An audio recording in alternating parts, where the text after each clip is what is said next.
Hey everybody, this is a quick video in case you have a Yamaha Revolabs FLX2 wireless VoIP phone and you need to do a hard reset to the factory default settings on it.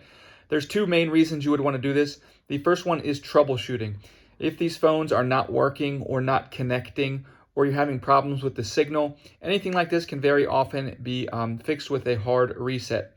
The other reason that you might want to do this is if you want to set these phones up on a new network or in a new situation, or for whatever reason you just want to start fresh with them like they just came out of the box, we can go ahead and do that. All we need to do is on the phone directly, we're going to open the menu, and from the menu, we're going to navigate to Setup, and then we're going to navigate to Advanced Setup.